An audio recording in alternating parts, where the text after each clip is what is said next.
Hi guys, welcome back to my Millennium Falcon 5-foot replica build. Been a while, but I'm just going to show everyone what I've been working on with the quad guns and turret bases. So here's how they're looking at the moment. This one here is virtually complete. It's positioned and doing everything that I want it to, but it's been like a hard slog to get everything to move that I want it to, like with the quad gun. It just wasn't happening. So, but I've found a solution, and I'll go through that shortly with you all. This one is a work in progress.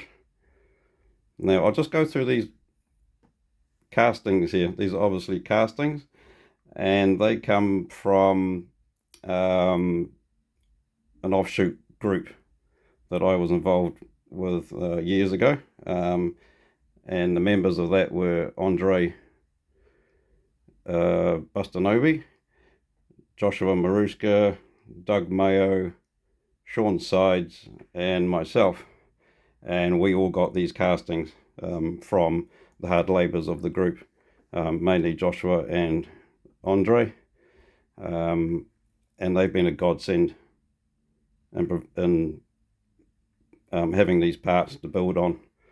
And so here they are. The turret bases themselves, they were castings and hand painted with the styrene and detailed with all the original kit parts.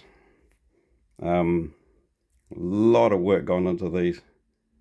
You just can't imagine the work that these guys have gone into to get these as accurate as possible. Just the minutest of details, the chipping, it's just absolutely insane. But wonderful to have these. But my problem was, I'll just go through the parts of a gun first and what we call them. So obviously this is the quad gun.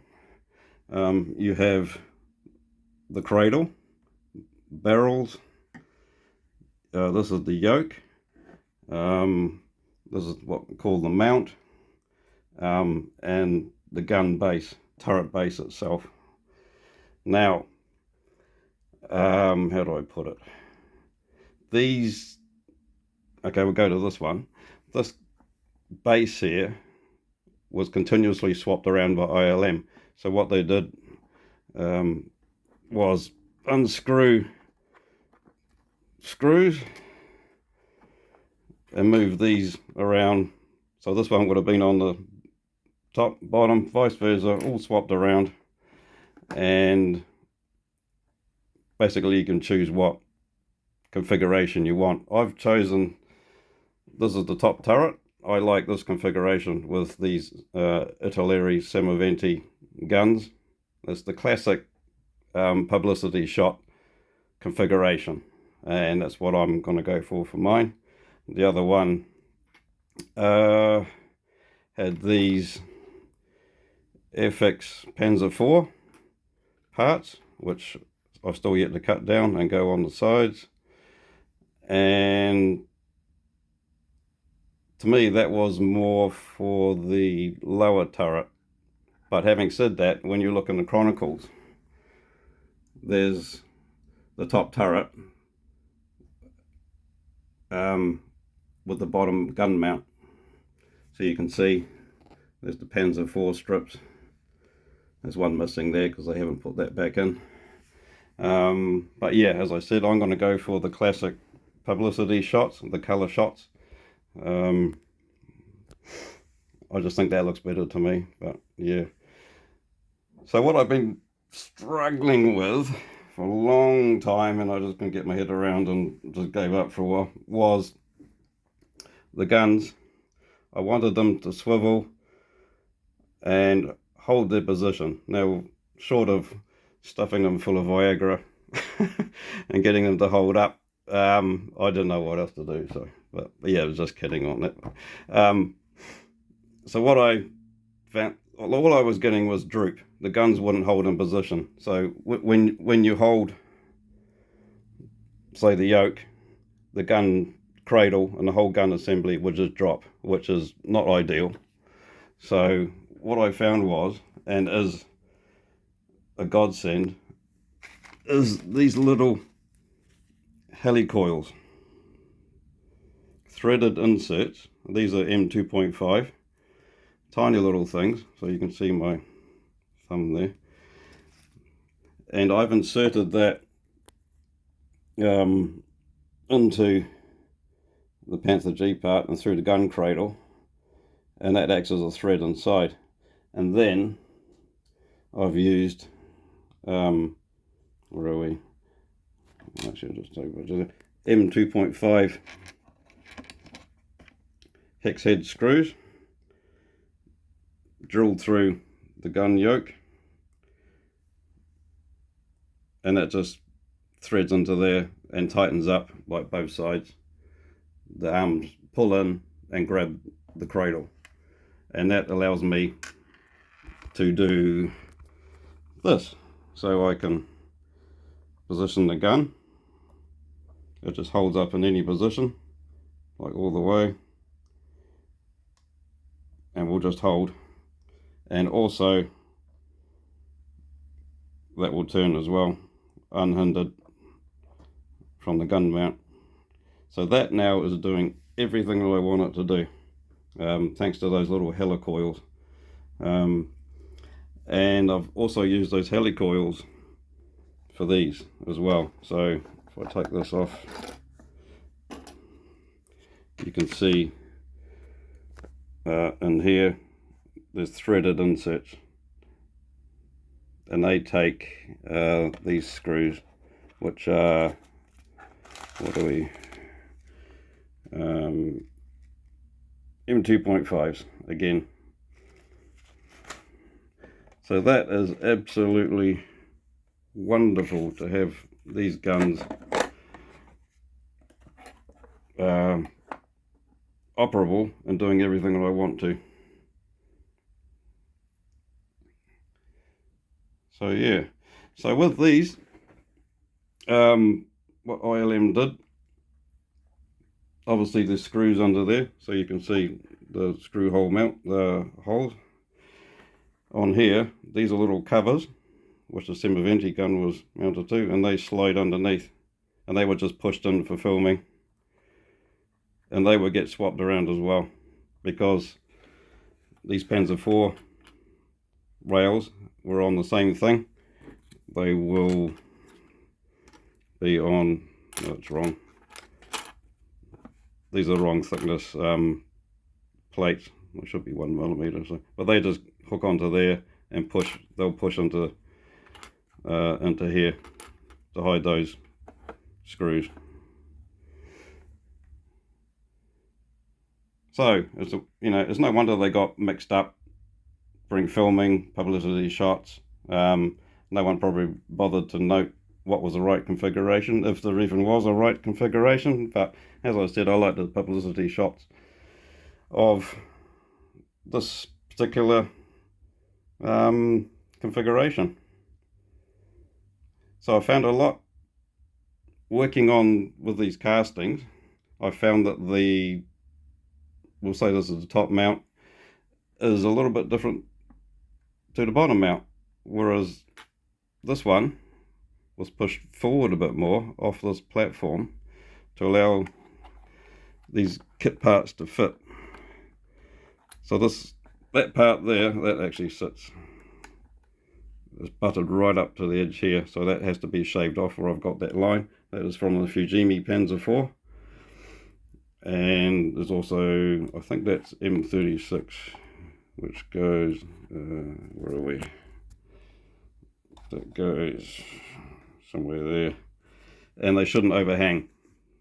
So to me, this has to be pushed up, and these prongs here were shaved off, as evidenced in reference shots. Oh, also big thanks to Bjorn in Australia for machining these brass quad gun mounts absolutely wonderful. They just slotted into the gun yokes perfectly. Thanks, mate. So yeah, this one's actually mounted, so you can see there's a screw in there. I actually only need one screw there and one screw up the top, and then it's just fully, it's not going to come off, so it's just fully locked in. I mean, the model can be tipped up and nothing's going to fall off. The gun will stay there, everything will stay there, which is fantastic. So yeah, one interesting little bit of info. The back of these guns, on both guns, were provided by Dave Jones, the late ILM model maker. So these are castings taken directly off a mould that he had of the Falcon's quad guns. So that's absolutely mind-boggling. And a little bit of actual Falcon lineage on this Falcon. So yeah, absolutely fantastic. I haven't got these glued in yet because I wanted to make sure everything was buttoned up inside, moved, didn't undo, which it doesn't. So now I can go ahead and glue the actual barrels in, and they won't jiggle around like they are obviously there. So yeah.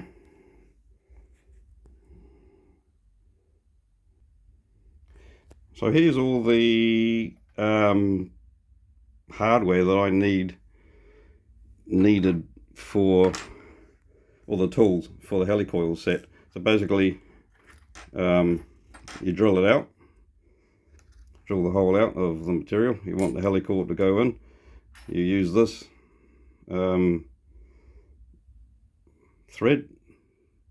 tap, to thread the hole. You insert your helicoil. Helicoil has like a little metal tang on the bottom, and this thing grabs onto it, and you can twist it around so it's going into the thread that you've just tapped. And then when you've inserted your helicoil, you tap out the tang, and the helicoil expands out further into the external thread, so it'll never come out again, and allows you to insert your screws. So yeah, that was, I think, only $13 off the local auction site here, and that's done that's done the perfect job. And I only use a pin vise for the tap and the drill bit. And there's the screws. No, that's for the other thing. But yeah, so simple little bit of kit, but absolutely stunning results to have all that, the guns holding in place. So again, thank you to Helicoil. So here's the gun in place, sitting there nicely. Nice to see it not droop down onto the kit part there on the bottom, but yeah, absolutely fantastic. I always just like it in that position. I don't like it sticking up, the gun sticking up in some publicity shots, you know, like that. Just looks ridiculous. To me it does anyway, but so no, I'm going to have it mounted down. Just like that. So yeah. So there we go. Again, thank you to everyone that's contributed to parts, the knowledge, reference, just everything. It's truly not a one-man effort. It's the effort of many. Yeah, it's just coming to see this every day is just a joy, and I'm well on my way to finishing this thing. So thanks for watching. Take care. Bye.